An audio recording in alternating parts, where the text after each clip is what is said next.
Welcome to St. Louis on the Air. I'm Don Marsh. You may know that restaurant work is tough. Hours are long and the work is demanding. Balancing long hours and family life is difficult. Our partners from Sauce Magazine have introduced us to two chefs who have found a way to restore personal and professional balance to their lives. They're freelancing. I sat down Monday with Sauce Magazine's managing editor Catherine Klene and Alex Feick, a pastry chef who has baked for several fine restaurants and is now the owner of Prioritized Pastries. Josh Charles left his job as executive chef at Blood and Sand to go out on his own. He is now a private chef and a consultant. I wanted to find out more about why Alex and Josh changed directions, but began with Catherine, noting that St. Louis's restaurant reputation is being burnished with another round of coveted James Beard Award nominations. The James Beard Foundation released its annual list of semifinalists for its awards. The James Beard Awards, as I think most listeners know, is the Oscars of the food awards, essentially. They're national recognition from a panel of experts all over the country. And this year we had 6 nominees. Vicia was nominated for Best New Restaurant out of all new restaurants in the country. They were in the top 20 or so. And then Tony's was nominated for Outstanding Service. And then we have 4 chefs that were nominated for Best Chef Midwest. So that's roughly 5 or 6 states in the Midwest category. And those include Privado chef owner Mike Randolph, Elia chef Ben Grupe, Ashley Shelton, who is executive chef at Sardella, and then Lona Luau, who is chef owner at Lona's Little Eats in South City, Fox Park area. I'm sure we'll have an opportunity to talk more about this in the coming weeks and months ahead. But, great news. Alex and Josh, I'm sure that you're very proud to be in this field, which is distinguishing itself year after year. I am. I've been a lifelong St. Louis resident, and it's been really incredible to watch the city and the culinary scene grow up at pretty much the same time I have. Beard Awards, Josh, are pretty significant. They are. There's a lot that goes into it. And I really think that the Beard Awards are the best for like a non-biased and just really honoring the people who are taking care of the ingredients like they should be whenever they're cooking. Let's move on to your stories, and Josh, I'll start with you. With regard to you've had kind of a change, I guess, in your culinary life. We are talking about balancing home life and professional life. Give me a little bit of your background. What were you doing before you decided to make this change? The last 10 years or so, I've been cooking in fine dining kitchens, mostly in St. Louis, a couple in San Francisco. And that was fine and dandy while my now wife, we were kind of growing up. She was going to college. I was working in the restaurants. But we recently had a baby 11 months ago. And that day that happened, it was kind of like a switch was flipped. And I knew immediately that the typical restaurant hours just were something that I could not do anymore. I had been used to working Tuesday through Sunday, 10 a.m. to 11 p.m. at minimum. And I just knew that being locked into that restaurant wasn't going to be cohesive for the hours that I needed to be there for my family. So I kind of took it's almost been a year now where I've been figuring out what I can do to make money while still keeping my schedule flexible and spending the time that I should be with my family. We'll get specific about what you're doing now in a moment, but let me turn to Alex and ask the same question. What was happening in your life that caused you to make the change? Well, I am the one that got pregnant. So at the time I found out I was pregnant, I was also in a fine dining kitchen working anywhere from 50-plus hours a week in a very small, tight-knit kitchen. Really, aside from just the demands on the body of both of those things, it just wasn't going to be practical for me to stay there. Very small kitchen. I don't know what you guys know about pregnancy, but you don't get smaller. So at some point, it was just going to get hard to maneuver around. I decided then to make a change and go back more towards my roots. I started baking for local coffee houses again and really getting more in touch with baking, home-style baking, just kind of the fundamentals that my grandma taught me, and found that I really enjoyed that. After I had the baby, I gave another whack at fine dining, and again, the hours, the demands were just too much for me. And I mean, it just like you said, once that baby's born, a switch is flipped. You know, everything that you thought was so important up to that point just pales in comparison. So, Catherine, do you see this happening a lot where people are making adjustments to accommodate their lifestyle? I think definitely, especially, I mean, every job you try to find a work-life balance. It doesn't matter if you work a 9 to 5, if you're in the medical profession, if you're in the restaurant industry, but in the service industry in particular, their peak work hours are when you're not working. They're working, dinner rush and weekends and late nights, and that's not really conducive to, as they were saying, especially newborn kids, that's not really conducive.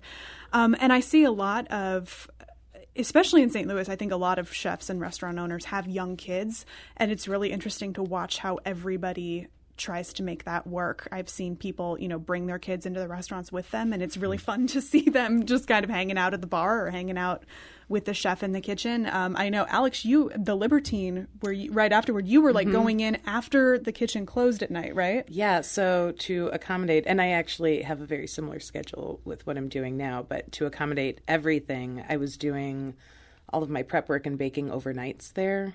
So and then leaving at like 9 in the morning.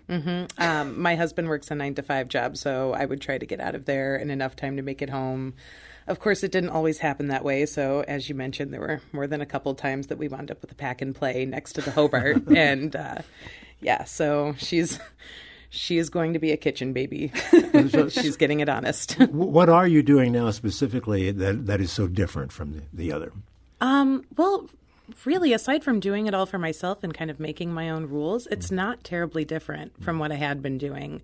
I mentioned before getting back to my roots, and I found that that's what I really, really enjoyed. So I just kind of took that and expanded upon it and realized through doing pop-ups and farmers markets that there's really a market for specialty baking that not a lot of people are capitalizing on.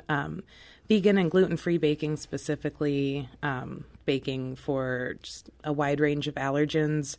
Something else that I became aware of after being a mom is that there are lots of kids that are just going without, or classrooms. It used to be a big thing when I was a kid to bring cupcakes or something like that in for my birthday. Kids can't do that anymore because of so many allergies. So I think the thing that struck me about what you're doing now that's different than I think most people who maybe step out of traditional restaurant life is, I would assume that you would open your own brick and mortar, like your own bakery and your own storefront. And you didn't do that. You kind of went the pop-up route, and you did the farmers markets, like you said, and you really focused on specialty orders and custom orders. And you do bake in a professional kitchen, but it's Pai O Mai's kitchen. It's not your space. So correct. It's a different model. I think a lot of people would expect you to open a bakery of your own.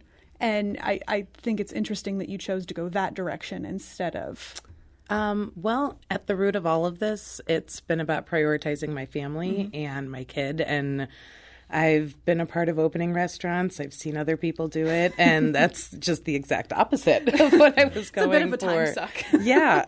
It's a huge monetary investment. It's a great risk. None of those were things that I was interested in with a 1-year-old at home. So I decided to make it work my own way, and this is how it works. Josh, what's your life like now? What precisely are you doing? Oh, do you have an hour? So I'm essentially a freelance chef. I work with a lot of families across the St. Louis and Illinois side to where I private chef for them, kind of putting a new spin on that. It used to be whenever you became a private chef that you just worked for one family all the time, put dinner on the table for them. But I've kind of broken it up into smaller segments and chunks. So I come in, I grocery shop, I cook, I plan all their meals, and I cook it in their house takes me about 3 hours a week per family. And I have 6 families that I do that with right now, Monday through Wednesday. Thursdays and Fridays, I do recipe development for Metabolic Meals, which is a local meal prep company. Basically, I'm creating healthy meals that are going to be packaged and shipped all across the country. They do a lot of volume. They service a lot of people. And then on the weekends, I tend to be doing private dinners, in-home events, cooking classes, catering, stuff like that. Kind of just whatever gig's popping up, I'll go for it. I can't get too personal here, but I have to ask, you have a family to support. Yes. Can you support it in a similar kind of fashion as you would have been able to do before you made this change? Yes. So going back to kind of the opening up of a restaurant, this model that both Alex and I are in is conducive to the financials because we're not paying people to be there all day. We don't have the overhead that a traditional restaurant would have. And I think that going forward, especially for us younger entrepreneurs who don't have the capital to sink $250,000 into open up a restaurant, this is a really great way to start out. Bending the rules, figuring out how to make money in a small scale, very controlled, and with just yourself. And then from there, if the business model is correct, you're going to have to scale because you're going to have so much business. So I'm currently in that situation where every week I have a new family that says, hey, can you cook for me? But I'd only have enough time in the day to cook for 2 families a day. So I'm currently looking to get a commercial kitchen space so that I can take on more clients, maybe hire a dishwasher, and start bringing in the food from kind of larger vendors to cut down on a little bit of cost as well. And from there, it's going to be just scaling up and getting more employees and servicing more families, which is ultimately what I want to do is help out these modern families who are busy, who don't necessarily have the time to cook at home, but still want healthy, delicious meals prepared for them. Like Alex said, there's a lot of dietary restrictions out there. Almost every single one of my families has something gluten-free, no dairy. A lot of them are plant-based. And it's just not really easy to get that kind of food around town without having to drive to specific points. So the, I guess, luxury of having this prepared in your home or whenever I get my commercial kitchen delivered to your home is huge and honestly life-changing for a lot of these families. They really appreciate it. Your basic growth then is based on need, not on speculation. I mean, so exactly. You're not it's not a crapshoot for you, in other words. Exactly. I don't like to leave things to chance, especially whenever it comes to money. My wife is a financial analyst, so it's not exactly easy to prove to her that a business will be successful through projections. So our kind of agreement is that I will prove it, I will show that I have the business, and then we'll scale accordingly. So it was interesting. Before we came on the show, we were all sitting in the green room talking, and even just something as simple as ingredients and how you get them to plan for your business is so different this way. Like, you guys know in advance exactly how many dishes you'll be preparing and exactly what the portions are. Whereas in a traditional restaurant, you sort of, based on your projections for what your weekends usually have been like, you'll go from there. And it's a different way of doing things. Sometimes it has its own disadvantages at times, as we were discussing, but it also, you're not wasting money or wasting product. You know exactly how much you need. Alex, what about marketing? I mean, you've got to get the word out, obviously, to build up a clientele. Yeah, that's actually been one of my greatest struggles. I think I naively thought going into this that, I would just start baking and everything would fall into place. But marketing is a very real thing. I found the need for social media to be ever and more present in my life. Which I kind of have a love-hate relationship with. It was great when I was just posting pictures of my kid all the time, but now it's, part of work. It's something that you have to do. Well, thank God for it. I mean, if you didn't have Absolutely. that, it would be really difficult and expensive. Yeah, very, very much so. Yeah. I actually looked into a consultant just for my social media purposes who wanted to charge like $300 an hour for it. And, for a small business, as you're saying, Josh's eyes just got huge. Mine did as well. Yeah. Every penny counts, and we're constantly looking for ways to, minimize the cost and maximize the value, and that's social media has really been helpful in doing that. Social media is actually what got my attention. We did a piece on Josh in this February issue, and that's initially what got my attention to talk to him. Was he's always on Instagram and Twitter and Facebook and posting recipes and asking people what they think about this. And I was you're a huge inspiration. Right. Like, what are you doing right now that you are pushing yourself so hard on this platform? And so when I got a chance to chat with him, I was like, oh, you're doing like 4 different things. That's why you're all over the place. But it was interesting because in our conversation before the piece came out, you were saying that this wouldn't have worked 10 years ago. Yeah. You would not be able to do this 10 years ago because of the way that social media has had such an impact on it. Yeah, correct. I mean, it's like we said, marketing is traditionally expensive. And that's why I'm on social media all day, every day, it seems like, because it's free, relatively. So I just have to invest the time, the resources, the money to take the photos, plate the dishes, and it's my own platform. That's the great thing about social media, is that we all get our own platform to tell our story. So, and that's what everyone loves, is a story. They want to know the story. They want to know why I do what I do. So I just made it my mission this year, within the last year, I guess, to really start telling that story bit by bit and letting people know what I'm up to, why I do it, and where I'm going. And I think it's, in this last year, it's really been influential to gaining more business. Has it worked out as well as you had hoped during this first year or so, or maybe not so well? There's definitely been some trying times. I think a lot of that's just because, whenever you have a newborn in the house, you get about 2 hours of sleep. So everything's amplified. Actually, I got a really easy go of it, I think. Luckily, I have the skills, too. So, I can pick up a morning job prepping if I need to. And that's what I did in the beginning, before I kind of went full out on my own. And luckily, I guess, through the network of chefs in this town, and just knowing people from the different restaurants, it's been relatively easy to get my base clients and work into it. Alex, easier or harder than you thought? I guess both would be the correct answer. Much harder in that I don't think I didn't give as much thought into all of the inner workings that go into it. Being an entrepreneur or starting your own business, you're really on the clock 24/7. And I started this idea as a way to get myself kind of away from that so I could spend more time with the family. And now, I'll be returning emails or making order lists or something while my daughter's playing at my feet and wondering, why I'm not playing Dragon with her or something like that. So in that, I find that it's much harder. Also, the lack of sleep. Wow, that's real. That is a reality. That's something any new parent can relate to. Oh, I yeah. think. And then when you add on trying to work and put on a full workload on top of that, because I'm still essentially a stay-at-home mom by day. My husband still works full-time. We don't have any additional child care, so it's just me and her by day. Catherine, you and I have talked about this in the past, that this whole business, this whole food service business, is really a tough business to be in because of just the things we've been talking about, the time that's involved and the understanding of all aspects of it. It ain't easy.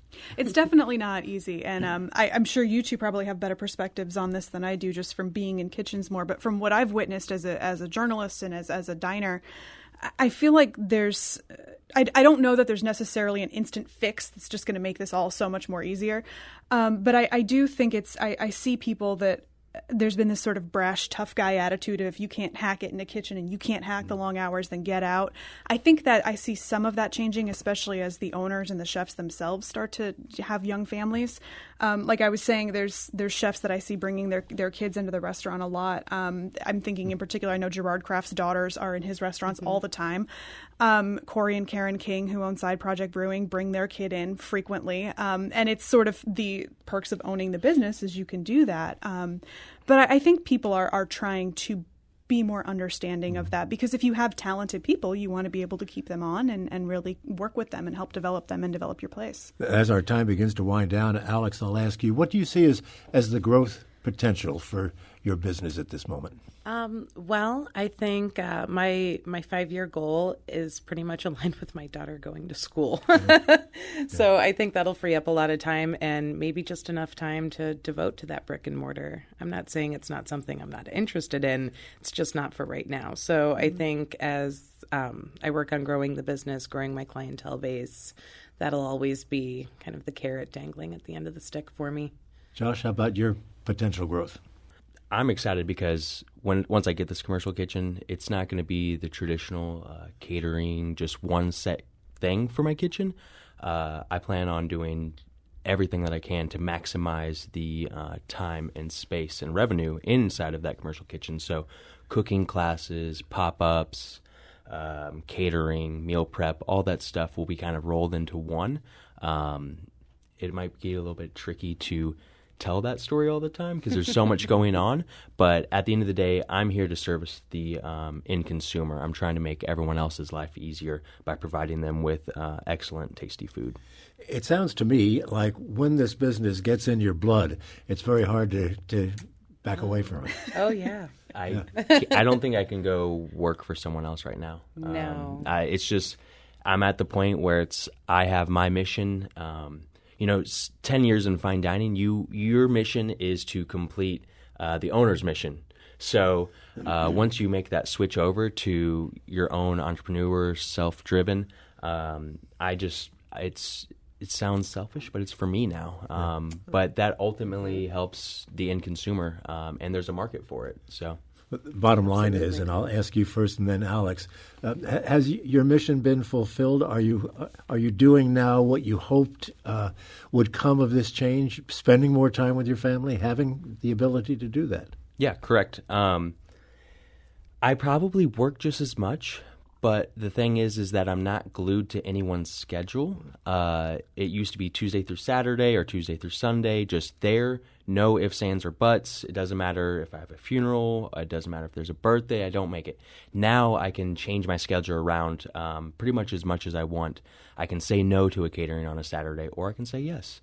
But same thing, just throughout the week, evenings, I'm usually dedicating that time to being home with the family.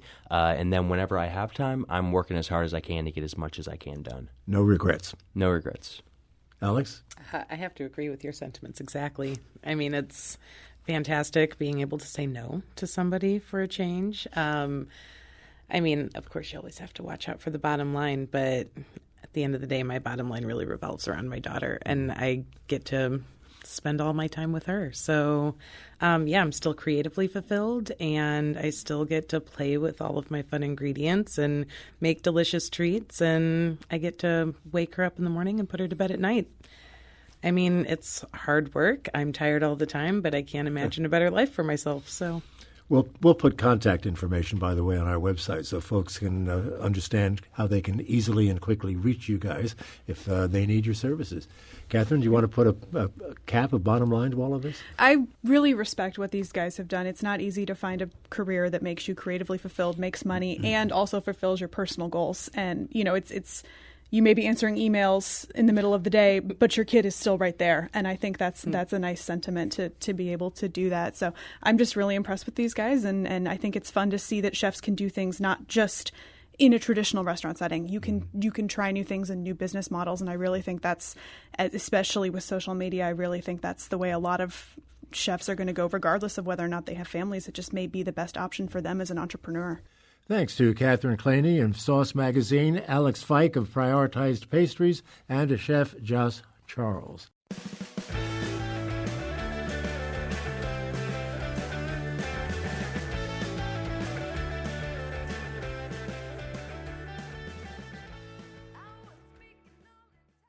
Support comes from Missouri Forest Products Association, committed to sustainable and sound conservation of the state's forests, which support more than 41,000 Missouri jobs, resulting in a $10 billion industry. ChooseWood.com.